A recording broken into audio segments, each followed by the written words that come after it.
Baakiyalakshmi சீரியலோட upcoming episode என்னன்னு பார்க்கலாம். இங்கே கோபி ராதிகாவையும் மையுவையும் பார்க்க ராதிகாவோட வீட்டுக்கு போகவே கூடாதுன்றதுக்காக குலதெய்வ கோயிலுக்கு போகணும்னு சொல்லி கோபியை மட்டும் இல்லாமல் செழியன், இனியா, ஈஸ்வரின்னு எல்லாருமே அங்கே கிளம்பி போகிறாங்க. கோயிலுக்கு போகும்போது இங்கே ராதிகா கோபிக்கு ஃபோன் பண்ணுறாங்க. ஃபோனை பார்த்த உடனே ஈஸ்வரிக்கு அவ்வளோ கோவம் வருது. இந்த ராதிகா கோபியை நிம்மதியாக இருக்க விட மாட்டா போல. வீட்டில் இருக்கும்போது தான் அங்கே வந்து நேரில் பார்க்க வரேன்னு சொல்லி பெருசாக பிரச்சனை பண்ணிட்டு இருப்பானா, கோபியை கோயிலுக்கு கூட்டிகிட்டு போயிட்டுருக்கேன், அதுவும் வேண்டுதலாம் நிறைவேற்றுறதுக்காக போயிட்டுருக்கோம், இப்போ கூட ஃபோன் பண்ணிகிட்ருக்காளே அப்படின்னு சொல்லிட்டு, கோபி நீ யார்கிட்டையும் பேச வேண்டாம், உனக்கு தேவையான நாங்கள் எல்லாரும் உன் கூடவே இருக்கோம், ராதிகா ஃபோன் பண்ணால் நீ ஒன்றும் பேச வேண்டாம்ப்பா, ஃபோனை நீ ஆஃப் பண்ணிடு அப்படின்னு சொல்லிடுறாங்க.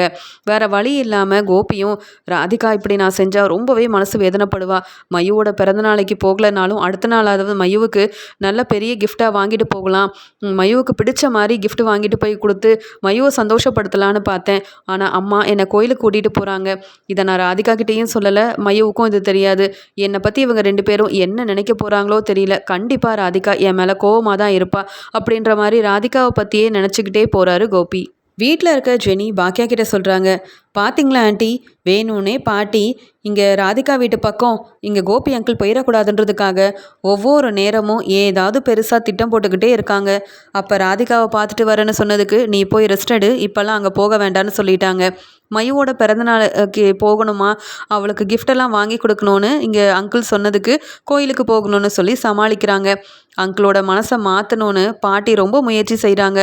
இதில் ராதிகா தான் ரொம்ப பாவம் அப்படின்ற மாதிரி பேசிகிட்டு இருக்காங்க.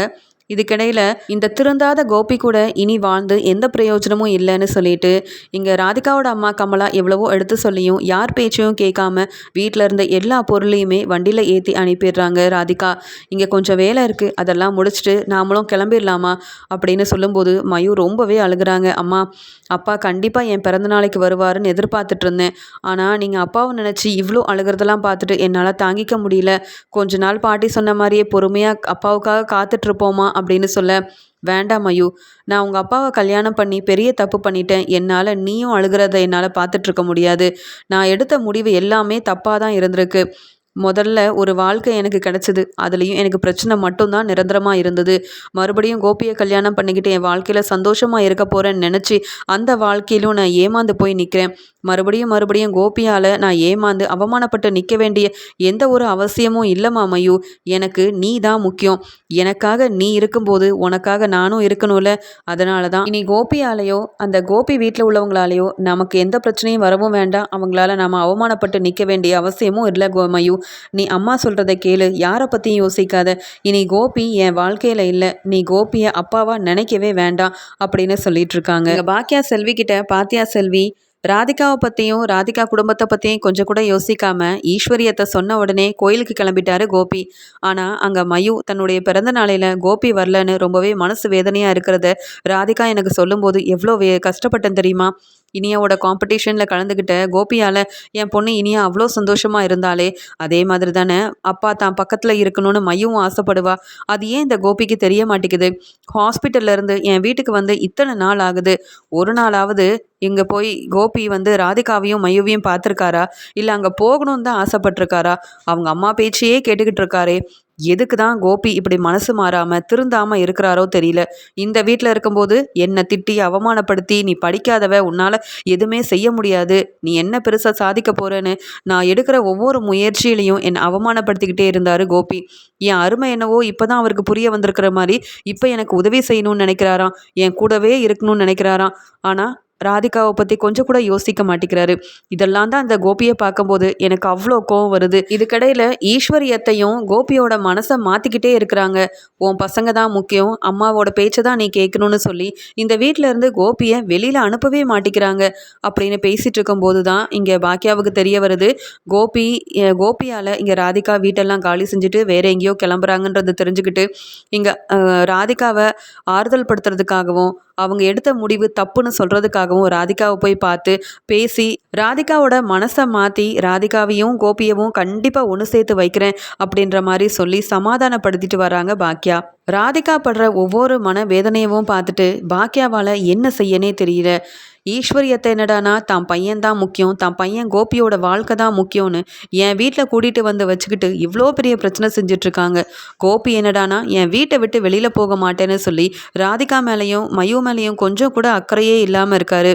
பெருசாக சொல்லப்போனால் ராதிகா கிட்டேயும் மயு கிட்டேயும் ஃபோனில் பேசுகிறதும் இல்லை, அங்கே வீட்லையும் போய் பார்க்குறது இல்லை.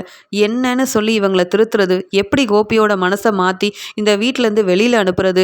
ராதிகா வேற வீட்டை காலி செஞ்சுட்டு போகிறதா இருக்கிறாங்க, தன்னுடைய முடிவில் ரொம்பவே உறுதியாக இருக்கிறாங்களே அப்படின்னு ரொம்பவே குழப்பத்தில் இருக்கிற பாக்கியா வாக்கிங் போகும்போது அங்கே ராதிகாவையும் பார்க்குறாங்க. இங்கே பாக்கியாவும் மெதுவாக ராதிகா கிட்ட, ராதிகா நான் பேசிட்டு வந்ததுக்கப்புறமா நீங்கள் மனசை மாற்றிக்கிட்டீங்களா, கோபிக்காக இன்னும் கொஞ்ச நாள் காத்துட்ருக்க நீங்கள் முடிவெடுத்துட்டீங்களான்னு கேட்க, அதுக்குடனே ராதிகா சொல்கிறாங்க, ஆமாம் பாக்கியா, நீங்கள் எப்பத்துலேருந்து இந்த மாதிரி தெளிவான முடிவெல்லாம் எடுக்க ஆரம்பிச்சிங்க, உங்கள் வாழ்க்கையை நீங்கள் எப்போ புரிஞ்சுக்கிட்டீங்க அப்படின்னு கேட்கும்போது, என் வாழ்க்கையை நான் எப்போ புரிஞ்சுக்கிட்டேன்னா, என்னைக்கு கோபி என் வாழ்க்கையில் வேண்டவே வேண்டான்னு ரொம்ப உறுதியாக அவருக்கு டிவோர்ஸ் கொடுத்துட்டு என் பசங்க தான் முக்கியம்னு ஒரு முடிவெடுத்தனோ, அன்னைக்கு தான் என் வாழ்க்கையை நான் இப்படி தான் ஆரம்பிக்கணும், என் பசங்களுக்காக சாதிச்சு காட்டணும் அப்படின்ற முடிவை எடுத்தேன் அப்படின்னு சொல்லிட்டு, இப்போ வரைக்கும் என்னை விட்டுட்டு போன கோபியவும் என்னை ஏமாத்திட்டு போன கோபியை பற்றியும் நான் யோசிக்கிறதே இல்லை ராதிகா. என்னைக்கு கோபி உங்கள் வீட்டுக்காரர் ஆயிட்டாரோ அன்னையிலேருந்தே நான் அவரை பற்றி யோசிக்கிறதும் இல்லை, அவர் என் வாழ்க்கையில் வரணும் அப்படின்னு எதிர்பார்க்குறதும் இல்லை. தனியாளாக இருந்து யாருடைய உதவியும் இல்லாமல் சாதிச்சு காட்டணும், என் பசங்களுக்காகவும் என் குடும்பத்துக்காகவும் பெருசாக ஏதாவது செய்யணுன்ற எண்ணம் மட்டும்தான் எனக்கு இருக்குது. ஏன்னா என் குடும்பத்துக்காக வேறு யாரும் இல்லை, நான் தான் என் குடும்பத்தை பார்த்துக்கணும் அப்படின்னு சொல்ல, உடனே இங்கே ரொம்ப சந்தோஷமாக சிரிச்சுக்கிட்டே ராதிகா சொல்கிறாங்க, என்னைக்கு கோபி உங்கள் வாழ்க்கையிலேருந்து வெளியில் வந்தாரோ அப்போ நீங்கள் சாதிக்க ஆரம்பிச்சிங்க.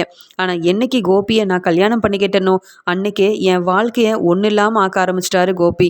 என் வாழ்க்கையில் இருந்த சந்தோஷம் நிம்மதி எல்லாமே போயிருச்சே, அப்புறம் நான் எப்படி உங்களை மாதிரி சாதிச்சு காட்ட முடியும். மொத்தத்தில் கோபி எங்கே இருக்காரோ மற்றவங்களுக்கு அவரால் சந்தோஷமும் நிம்மதியும் இருக்கவே இருக்காது போல. இப்போ தான் பாக்கியா புரியுது உங்கள் நிலைமை என்னன்னு.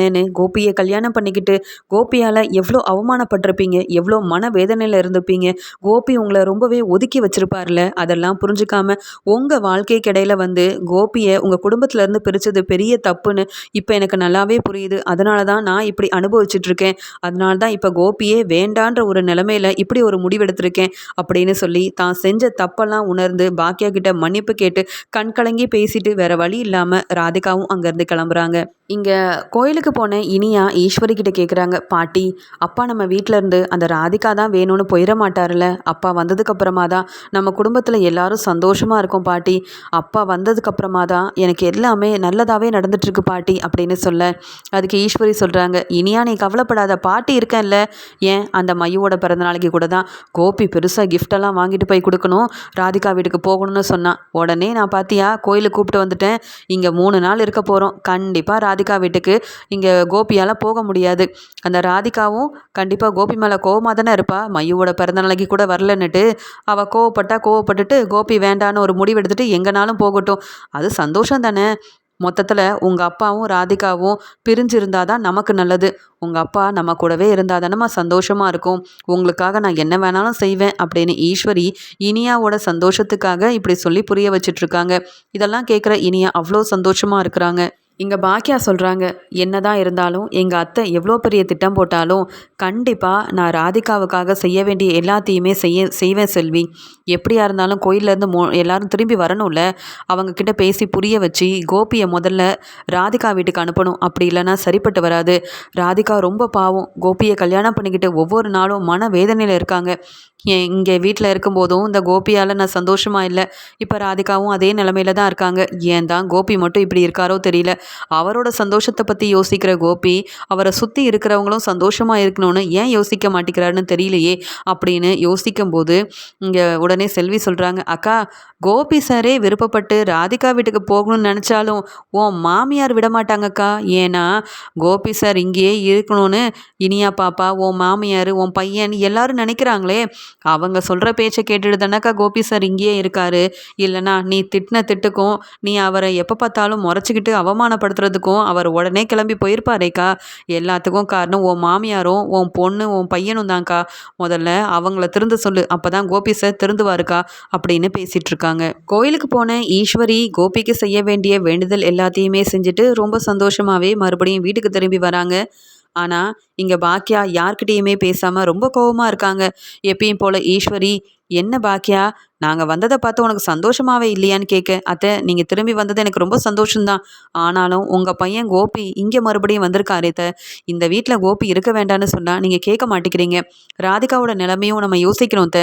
அவங்க வீட்டில் உள்ள பொருள் எல்லாத்தையுமே வண்டியில் ஏற்றி அனுப்பிட்டாங்களாம். எங்கேயோ கிளம்பி போகணும்னு முடிவெடுத்திருக்காங்க. இனி மையவும் ராதிகாவும் இந்த வீட்டை காலி செஞ்சுட்டு போகிறதுக்காக எல்லா ஏற்பாடையும் செய்கிறாங்க. இப்போயாவது உங்களுக்கு புரியுதா கோபி?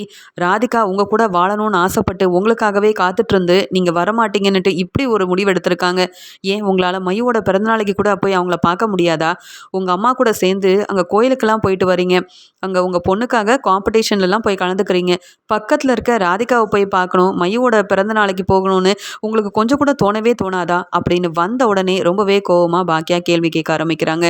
உடனே கோபியும், இல்லை பாக்கியா, அம்மா கிட்ட கூட நான் சொன்னேன், மையோட பிறந்தநாளைக்கு தான் போக முடியல, அடுத்த நாளாவது போயிட்டு மையுவுக்கு ஒரு நல்ல கிஃப்டாக வாங்கி கொடுத்துட்டு கொஞ்ச நேரம் அங்கே பேசி சிரிச்சுட்டு வரணும்னு சொன்னேன். அம்மா தான் அதுக்குள்ளே என்னை கோயிலுக்கு கூட்டிகிட்டு போயிட்டாங்க. இதில் நான் என்ன தப்பு பண்ணனேன்ட்டு இப்படி ராதிகா ஒரு முடிவு எடுத்திருக்கா. இப்போ ராதிகா எங்கே அப்படின்னு கேட்க, ராதிகா எங்கன்னு என்கிட்ட கேட்டா நான் என்ன பதில் சொல்கிறது? உங்கள் பொண்டாட்டி எங்கே இருப்பாங்கன்னு உங்களுக்கே தெரியலையா கோபி? அப்படி நீங்கள் சந்தோஷமாக இந்த வீட்டில் இருக்கீங்க, அதனால தான் அவங்கள பற்றி எதுவுமே தெரியாமல் இருக்கீங்க. அங்கே வீட்டில் எதுவுமே எந்த பொருளும் இல்லை. ராதிகா எல்லாத்தையுமே வண்டியில் ஏற்றி அனுப்பிட்டாங்க. இன்னும் ஒரு நாளையில் ராதிகாவும் மையவும் கூட இங்கேருந்து கிளம்பிடுவாங்க. இப்போ உங்களுக்கு நிம்மதியா? எந்த வாழ்க்கை வேணும்னு ரொம்ப ஆசாசியாக ராதிகாவை தேடி போய் கல்யாணம் பண்ணீங்களோ, இப்போ அந்த வாழ்க்கையே வேண்டான்னு நினச்சிட்டு இங்கே இருக்கீங்களா? நீங்கள் செய்கிறது ரொம்ப தப்பு கோபி. முதல்ல என்னதான் பெரிய பிரச்சனையாக இருந்தாலும் இங்கே போய் முதல்ல ராதிகா கிட்ட பேசுங்க. ராதிகாவை சமாதானப்படுத்துங்க. ராதிகா கூட ஒன்று சேர்ந்து வாழுங்க. நீங்கள் என்னதான் என் வீட்டில் இருந்தாலும் நான் உங்களை ஏறெடுத்து பார்க்க போகிறதும் இல்லை, கண்டுக்க போகிறதும் இல்லை. என் வாழ்க்கையில் இனி உங்களுக்குன்னு எந்த விதமான இடமும் இல்லை. என் பசங்களோட அப்பா அந்த மரியாதை வேணும்னா உங்களுக்கு கிடைக்கும். அவ்வளவுதான் கோபி. மற்றபடி உங்கள் குடும்பம்னா அது ராதிகாவோட குடும்பம் தான். முதல்ல இங்கேருந்து கிளம்புங்க அப்படின்னு சொல்ல, இங்கே உடனே கோபி கண் கலங்கி நிற்கிறாரு. வேற வழி இல்லாமல் இங்கேருந்து கோபியை அனுப்புறதுக்கு ராதிகாவையே பேசாமல் வர சொல்லலான்னு சொல்லி உடனே அங்கே கிச்சனுக்கு போன பாக்கியலட்சுமியும் தன்னுடைய ஃபோன் எடுத்து ராதிகாவுக்கு ஃபோன் பண்ணுறாங்க. உடனே ராதிகாவும், என்ன பாக்கியா, எதுக்காக இப்போ ஃபோன் பண்ணியிருக்கீங்கன்னு கேட்க, என்னை தப்பாக நினைக்காதீங்க ராதிகா, எல்லாரும் கோயிலேருந்து வந்துட்டாங்க. நீங்கள் முதல்ல என் வீட்டுக்கு கிளம்பி வாங்க. உங்கள் வீட்டுக்காரரை நீங்கள் கூட்டிகிட்டு போங்க. இனி கோபி உங்கள் கூட தான் இருப்பார்.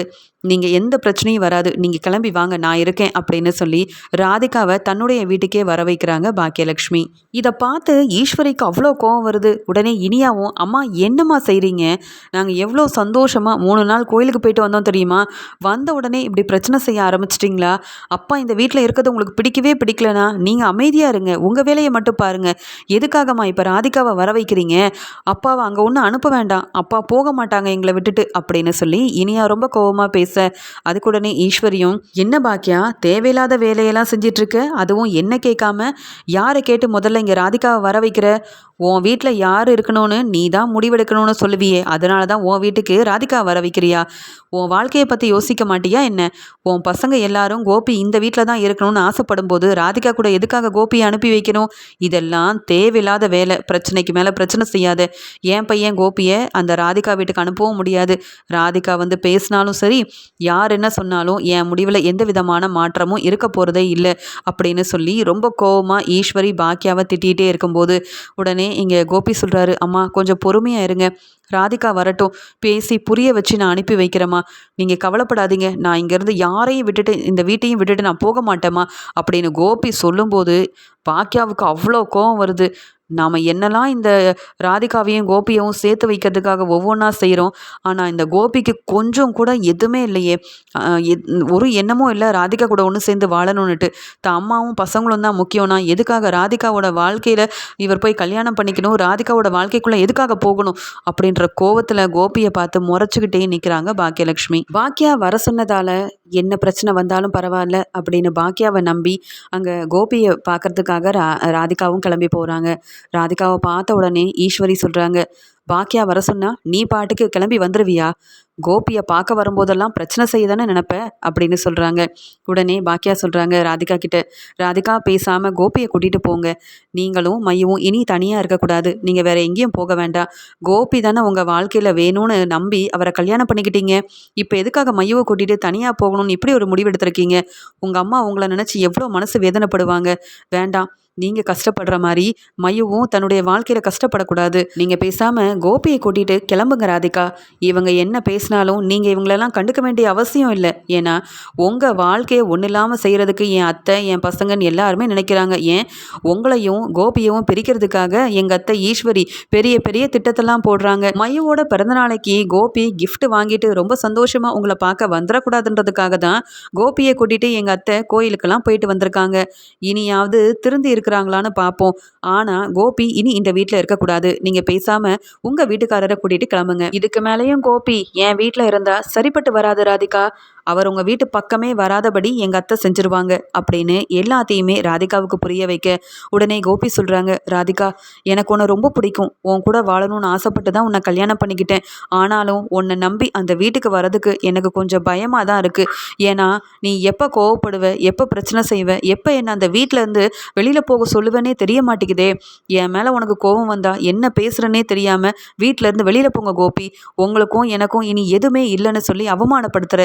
இத்தனை நாள் தான் என்னால் அதெல்லாம் தாங்கிக்க முடியும். அதனால தான் எங்கள் அம்மா பேச்சை கேட்டுக்கிட்டு இங்கே பாக்கியாவோட வீட்லேயே இருக்கேன் ராதிகா. அதுக்காக உன் மேலே கோவமாக தான் இருக்கேன். உன் வீட்டுக்கு வரமாட்டேன்னு நினைக்காத. கொஞ்ச நாள் கழித்து எப்படியும் வருவேன். அதுக்காக நீ மயுவை கூட்டிகிட்டு தனியாக போகணும்னு இப்படி ஒரு முடிவு எடுக்காத ராதிகா. எனக்கு உன்னை விட்டால் வேற யார் இருக்கா அப்படின்ற மாதிரி கண்கலங்கி கோபி ராதிகாவை பார்த்து பேசும்போது ராதிகா சொல்கிறாங்க, நீங்களாவது உங்கள் அம்மா தான் முக்கியம், உங்கள் பசங்கன்னு எல்லார் கூடயும் இருக்கீங்க. ஆனால் மயு என்ன தப்பு செஞ்சா? மயுவோட பிறந்தநாளைக்கு கூட வராமல் இருந்துட்டீங்களே கோபி. மயு நீங்கள் வருவீங்கன்னு எவ்வளோ நேரம் காத்துட்டு இருந்தா தெரியுமா? அப்பா கிட்ட என்னுடைய ட்ரெஸ் எல்லாம் காமிக்கணும், அப்பா எனக்கு ஏதாவது gift வாங்கிட்டு வருவார், அப்பா வந்ததுக்கப்புறமா தான் உங்களுக்கு எல்லாம் நான் கேக்கே தருவேன்னு அவ்வளோ ஆசையாக இருந்தா மயு. அவளையும் ஏமாத்திட்டீங்க. என் வாழ்க்கையில் என்னை கல்யாணம் பண்ணிக்கிட்டு மொத்தமாக என்னையும் ஏமாத்திட்டீங்க. இனி அதுக்காக தான் உங்களை பார்க்கக்கூடாதுன்னு எங்கேயாவது கிளம்பிடலான்னு நினச்சேன். பாக்கியா கூப்பிட போய் தான் இப்போ வந்தேன். என் கூட வந்துருங்க கோபி. நான் எந்த தப்பும் செய்ய மாட்டேன். உங்களை நல்லா பார்த்துக்கிறேன். என்னால் உங்களுக்கு எந்த பிரச்சனையும் வராது. என்னை நம்பி நீங்கள் வரலாம். கண்டிப்பாக கோவப்படவே மாட்டேன். உங்களை திட்டி வெளியில் போக சொல்ல மாட்டேன். என்னை மன்னிச்சிருங்க. நான் என்ன தப்பு செஞ்சாலும் என்னை மன்னிச்சு மறுபடியும் நம்ம வீட்டுக்கே வாங்க கோபி அப்படின்ற மாதிரி கூப்பிடுறாங்க ராதிகா. அதுக்குடனே இங்கே ஈஸ்வரியும் நம்பாத கோபி, அதுவும் இந்த ராதிகாவை மட்டும் நம்பவே நம்பாத. இந்த ராதிகாவும் ராதிகாவோட அம்மாவும் திட்டம் போட்டு உனக்கு ஏதாவது ஆகணும்னு நிறைய பிரச்சனைக்கு மேலே பிரச்சனை செய்வாங்க. அந்த வீட்டுக்கு போகின அப்புறம் அம்மாவை நீ நினச்சி கூட பார்க்க முடியாது. உன் பசங்களையும் பார்க்க பாக்கியா வீட்டுக்கு வந்துடாத, அவ்வளவுதான் சொல்லிட்டேன் அப்படின்னு சொல்ல உடனே கோபி என்ன செய்யன்னு ரொம்ப குழப்பத்தில் இருந்து ஒரு முடிவெடுக்கிறாரு. ஒரு பக்கம் ராதிகா நிற்கிறாங்க, இன்னொரு பக்கம் பாக்கியா ரொம்ப கோவத்தில் நிற்கிறேன் இருக்கும்போது இங்கே ஈஸ்வரி கிட்ட கோபி சொல்கிறாரு, அம்மா என் வாழ்க்கையில் கண்டிப்பாக ராதிகாவும் இருக்கணும், பாக்கியாவும் இருக்கணும். ஏன் சொல்கிறேன்னா பாக்கியா கூட வாழும்போது பாக்கியாவோட அருமை பெருமை என்னன்னே தெரியாமல் அவளை அவமானப்படுத்தி இந்த வீட்டில் இருக்கதா நீ லாய்க்கு, உன்னால் சாதிக்கவே முடியாதுன்னு எவ்வளவோ பிரச்சனையெல்லாம் செஞ்சுருக்கேன். அப்படியே என் முன்னாடி பாக்கியா சம்பாதிச்சிடக்கூடாதுன்னு சொல்லி அவளுடைய ஹோட்டலில் நல்லபடியாக நடத்தக்கூடாதுன்னு சொல்லி பிரச்சனைக்கு மேலே பிரச்சனை கொடுத்துருக்கேன். அது எல்லாத்தையும் சமாளித்து முன்னேறிக்கிட்டே வந்த பாக்கியா இப்போ இந்த நிலமையில் இருக்கும்போது பாக்கியாவை விட்டு என்னால் பிரிஞ்சு போக முடியாது. பாக்கியாவுக்காக தான் நான் இந்த வீட்டிலையே இருக்கிறேன். அதே மாதிரி எனக்கு என் பசங்களும் நீங்களும் எவ்வளோ முக்கியமோ அதே மாதிரி மயுவும் முக்கியம். எதுக்காகம்மா ராதிகாவும் மயுவும் என்ன விட்டுட்டு தனியாக போகணும்? என்னை ராதிகா கல்யாணம் பண்ணிக்கிட்டு பெருசாக ராதிகாவுக்குன்னு நான் எதுவுமே செய்யலை. ராதிகாவும் மையவும் பாக்கியா வீட்லேயே இருந்தால் நாம் எல்லாரும் முன்னாடி மாதிரியே ஒத்துமையாக சந்தோஷமாக ஒரே வீட்டில் இருக்கலாமா? ராதிகாவை பார்க்கறதுக்கும் என்னை விட மாட்டேங்கிறீங்க. அப்போ ராதிகா கோவப்பட்டுட்டு என்னை பிரிஞ்சு போகணும் தானம்மா நினப்பா? எதுக்காகமா நான் அப்படி இருக்கணும்? இங்கே பாக்கியாவுக்கு செஞ்ச ஒவ்வொரு செயலுக்கும், இங்கே ராதிகாவுக்கு செஞ்ச ஒவ்வொரு செயலுக்கும் நான் இப்படி ஒரு முடிவெடுத்திருக்கேன். இதுதாம்மா என்னுடைய முடிவு. ராதிகாவும் இதே வீட்டில் இருக்கட்டும், பாக்கியாவும் இதே வீட்டில் இருக்கட்டும்மா. எல்லாரும் ஒத்துமையாக ஒன்றாவே இருப்போம் அப்படின்னு சொல்கிறத கேட்டு பாக்கியாவுக்கு கோவம் தாங்க முடியல. உடனே பாக்கியா சொல்கிறாங்க, யார் வீட்டில் யார் இருக்கிறது? நீங்களே இருக்கக்கூடாது, ராதிகா வீட்டுக்கு போங்கன்னு சொல்லிட்டு இருக்கேன். இதில் ராதிகாவை குடும்பமாக கூட்டிகிட்டு இங்கே ஏன் வீட்டில் தங்க வைக்கலான்னு பார்க்குறீங்களா? ஏன் முன்னாடியே இப்படிலாம் செஞ்சு எனக்கு பிரச்சனை கொடுத்ததெல்லாம் போதாது? இதுக்கு தான் அத்தை சொன்னேன் நான், உங்கள் பையன் பேச்சை கேட்காதீங்க, அவர் திருந்த மாட்டாருன்னு. மறுபடியும் குடும்பத்தை ஒன்றா சேர்க்குறேன்னு சொல்லி ராதிகாவை நம்ம வீட்டுக்குள்ளே கூட்டிகிட்டு வரணும்னு பார்க்குறாரு. பார்த்தீங்களா ராதிகா, எனக்கு ஏதோ நல்லது செய்கிறாராமா. என்னை பிரிஞ்சு போகும்போது என்னை பற்றின எண்ணமே இல்லாமல் இருந்த கோபிக்கு இப்போ என்னை ரொம்ப பிடிச்சிருக்கு போல், அதனால தான் இங்கே இருக்கணும்னு ஆசைப்படுறாரு. இதெல்லாம் தேவையில்லாத வேலை கோபி சார்.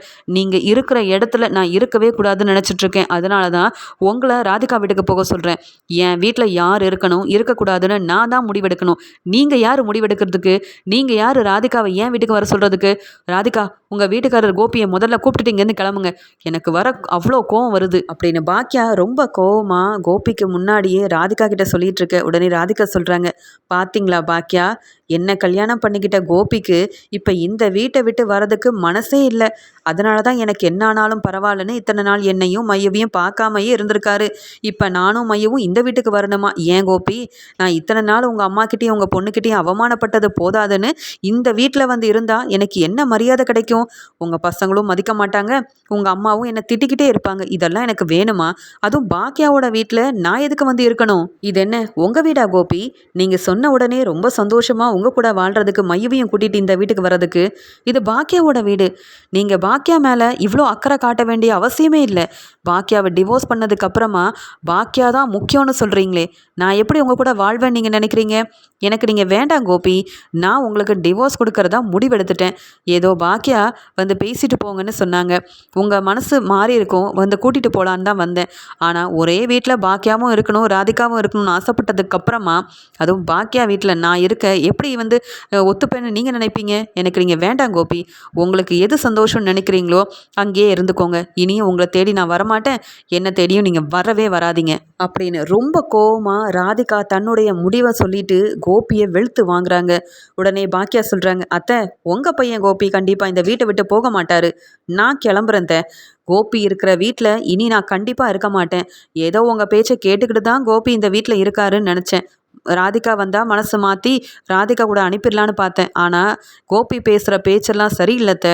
எனக்கு கோபி கூட வாழணும்னு கொஞ்சம் கூட எண்ணம் இல்லை. எனக்கு என் பசங்க தான் முக்கியம், என் குடும்பம் தான் முக்கியம். ஆனால் இந்த கோபி என்னைக்கு இந்த வீட்டுக்கு வந்தாங்களோ அன்னையிலேருந்து எனக்கு சந்தோஷம் இல்லாமல் ஆயிடுச்சு. இனி என் வேலையை பார்க்கறதுக்காக நான் ஒரு முடிவெடுத்து தான் ஆகணும். இனி கோபி இந்த வீட்டில் இருந்தால் நான் இருக்க மாட்டேன் அப்படின்னு சொல்ல கோபி என்ன சொல்லனே தெரியாமல் இருக்காரு. இங்கே ஈஸ்வரியும் கோபியை ராதிகா கூட அனுப்ப மாட்டேங்கிறாங்க. வேற வழி இல்லாத பாக்கியலட்சுமியும், அத்தை, உங்கள் பையனை நல்லபடியாக பார்த்துக்கோங்க. என் மேலே அக்கறை இல்லாத உங்களெல்லாம் இத்தனை நாள் கவனிச்சிட்டு இருந்தேன் பார்த்தீங்களா? எனக்கு இதுவும் வேணும் இன்னமும் வேணும். நானே இந்த வீட்டை விட்டு வெளியில் போகிறேன் அப்படின்னு சொன்ன பாக்கியா ரொம்பவே கோவமாக தன்னுடைய வீட்டிலேருந்து வெளியில் வந்துடுறாங்க. இங்கே வந்து ஈஸ்வரி, இனியா, செழியன்னு எல்லாருமே பாக்கியா பின்னாடியே வந்து பாக்கியாவுக்கு சொல்லி புரிய வைக்கிறாங்க. ஆனால் பாக்கியா, உங்களுக்கு உன் அப்பா முக்கியம், அதே மாதிரி எங்கள் அத்தைக்கு அவங்களோட பையன் முக்கியம். என்னை பற்றி யாரும் யோசிக்கல, எனக்கு நீங்களும் வேண்டாம் அப்படின்னு சொல்லிட்டு அங்கேருந்து கோவமாக எங்கே போகிறோன்னு கூட சொல்லாமல் கிளம்பிடுறாங்க. இந்த விஷயம் உடனே இங்கே செழியன் மூலமாக எழிலுக்கு தெரிய வருது. எழில் அம்மா கோவத்தில் வீட்டிலேருந்து கிளம்பி போயிட்டாங்க, எங்கே போயிருக்காங்கன்னு தெரியல. எல்லா இடத்துலையும் தேடி பார்த்துட்டோம், ஆனால் அம்மா ஹோட்டலுக்கு போயிருப்பாங்கன்னு அங்கேயும் பார்த்தாச்சு, அங்கேயும் அம்மா வரலையாம். அம்மா எங்கே போயிருக்காங்கன்னு தெரியல எழில் அப்படின்னு நடந்த எல்லாத்தையுமே சொல்லி செழியன் எழில்கிட்ட அழுதுட்டு இருக்கும்போது எழில் உடனே வீட்டுக்கு கிளம்பி வந்துடுறாரு. இது எல்லாத்தையுமே பார்த்துட்டு இருந்த ராதிகாவால் எதுவுமே செய்ய முடியாமல் நிற்கிறாங்க. எனக்கு உதவி செய்யணும்னு நினச்ச பாக்கியா இப்படி ஒரு முடிவெடுத்துட்டாங்களே அப்படின்ற மாதிரி நினைக்கிறாங்க. எழில் வீட்டுக்கு வந்த உடனே ஈஸ்வரி கிட்ட கேட்குறாங்க, பாட்டி, என்ன பாட்டி, உங்களுக்கு அம்மாவை விட அப்பா ரொம்ப முக்கியமாக போயிட்டாரா? அது மட்டும் இல்லை, இந்த குடும்பமே வேண்டான்னு சொல்லிட்டு ராதிகா தான் வேணும்னு கல்யாணம் பண்ணிட்டு போன உங்கள் பையன் உங்களுக்கு முக்கியம். ஆனால் யாருமே இல்லாமல் இருந்தும் இந்த குடும்பத்துக்காக இவ்வளோ கஷ்டப்பட்டு உழைச்ச என் அம்மாவை பற்றி நீங்கள் யோசிக்கலல்ல? அம்மா தான் முக்கியம்னு அவங்கள இந்த வீட்டில் இருக்க வச்சுட்டு நீங்கள் உங்கள் பையன் கோபியெல்லாம் ராதிகா கூட அனுப்பியிருக்கணும். ஏன் பாட்டி இப்படி செஞ்சீங்க? நீங்கள் வர வர செய்கிறது எதுவுமே சரியில்லை. அம்மாவுக்காக தான், அம்மா சொல் பேச்சை கேட்டு தான் இத்தனை நாள் நான் கஷ்டப்பட்டு உழைச்சி சம்பாதிச்சுட்டு தான் இந்த வீட்டுக்கு வரணும்னு நான் இருக்கேன். ஆனால் நீங்கள் அம்மாவோட அருமை பெருமை தெரியாமல் இப்படிலாம் நடந்துக்கிறீங்க. இப்போ அம்மா எங்கே போயிருக்காங்கன்னு தெரியல. இப்போ தானே உங்களுக்கு நிம்மதியாக தானே இருக்கீங்க எல்லாரும் அப்படின்னு சொல்லி திட்டும்போது உடனே இங்கே கோபி சொல்கிறாரு, எழில் கோவப்படாத, இப்படிலாம் நடக்கும்னு எதிர்பார்க்கவே இல்லை. நான் இந்த வீட்டை விட்டு வெளியில் போக விருப்பப்படவே இல்லை. ஆனால் என் பசங்களோடையும் என் அம்மா கூடயும் பாக்கியா வீட்டில் கொஞ்ச நாள் இருக்கணும்னு ஆசைப்பட்டதில் என்ன தப்பு இருக்குது? எனக்கு நீங்களும் முக்கியம் தானே எழில். ஆனால் பாக்கியா இப்போ எங்கே போயிருக்கான்னு தெரியல. பேசாமல் பாக்கியா சொன்ன மாதிரியே ராதிகா கூட போயிருந்தா கூட பாக்கியா இந்த வீட்டிலேயே இருந்திருப்பா. அம்மா, நான் எடுத்த முடிவு ரொம்ப பெரிய தப்பான முடிவுன்றதை புரிஞ்சுக்கிட்டேம்மா. என்னால் தான் பாக்கியா இந்த வீட்டிலேருந்து வெளியில் போயிட்டா அப்படின்ற மாதிரி ரொம்பவே கோபி அழ ஆரம்பிக்கிறாரு. இதை பார்த்துட்டு இருந்த எழிலும் கோபி கிட்ட சொல்கிறாரு, நடிக்காதீங்கப்பா, போதும். உங்கள் அம்மா பேச்சை கேட்டுக்கிட்டு எங்கள் அம்மா வெளியில் போகிறதுக்கு நீங்கள் காரணமாக இருந்துட்டீங்கல்ல. உங்கள் குடும்பம் தான் முக்கியம்னு ராதிகா வீட்டுக்கு அப்போவே போயிருந்தீங்கன்னா இங்கே எங்கள் அம்மா வீட்டுக்கு நீங்கள் வராமல் இருந்திருந்தா எங்கள் அம்மா இந்த வீட்டில் ரொம்ப சந்தோஷமாக இருந்திருப்பாங்க. எத்தனை முறை உங்களை ராதிகா வீட்டுக்கு போக சொல்லியிருப்பாங்க. அப்பெல்லாம் போகாமல் இருந்துட்டு இப்போ என்னவோ ரொம்ப பேச்சு பேசிகிட்டு இருக்கீங்க. நீங்கள் பேசுகிற எதையுமே நான் கேட்க தயாராக இல்லை. எங்கள் அம்மா மட்டும் கிடைக்காம எங்கள் அம்மா பாக்கியலட்சுமிக்கு ஏதாவது ஆச்சு உங்களை அப்பான்னு கூட பார்க்க மாட்டேன். உங்கள் யாரையும் நான் சும்மா விட மாட்டேன். பாட்டி உங்களையும் சேர்த்து தான் சொல்கிறேன். உங்கள் பையன் முக்கியம்னா பேசாமல் உங்கள் பையன் கோபியை கூட்டிகிட்டு வேறு ஏதாவது வீட்டில் போய் இருக்கலாம்ல. இல்லை ராதிகா வீட்டுக்கே போய் இருக்க வேண்டியதானே. இந்த வீட்டில் இருந்து பிரச்சனைக்கு மேலே பிரச்சனை கொடுத்து இப்போ எங்கள் அம்மா பாக்கியலட்சுமி எங்கே போயிருக்காங்கன்னு கூட தெரியலையே. எல்லாத்துக்கும் காரணம் நீங்கள் எல்லாரும் தான். என் அம்மாவோட அருமை புரியாமல் இப்படிலாம் செஞ்சிட்டிங்கல்ல. எங்கள் அம்மா கிடைக்கல அவ்வளவுதான் அப்படின்னு சொல்லிட்டு எழில் ரொம்பவே கோவமாக அங்கேருந்து கிளம்பி போகிறாரு. பாக்கியலட்சுமி வீட்டை விட்டு வெளியில் போனதால் எங்கே போயிருக்காங்கன்னு தெரியல, என்ன ஆச்சுன்னு தெரியலையே அப்படின்னு வீட்டில் இருக்க இனியா, ஈஸ்வரின்னு எல்லாருமே அழுதுகிட்டே இருக்கிறாங்க. ஒரு பக்கம் எழிலும் செழியனும் பாக்கியாவை அங்கே இங்கேன்னு தேடிக்கிட்டே இருக்கிறாங்க. பாக்கியாவோட வீட்டுக்கு வந்த ராதிகா நடந்த எல்லாத்தையுமே பார்த்துட்டு என்னையும் கோபியவும் சேர்த்து வைக்கணும்னு நினச்சிட்டு என்னால் தான் பாக்கியா எனக்காக தான் இப்படி ஒரு முடிவெடுத்துட்டாங்கன்னு சொல்லி பாக்கியாவை நினச்சி ரொம்பவே மனசு வேதனைப்பட்டுட்டு இருக்காங்க ராதிகா.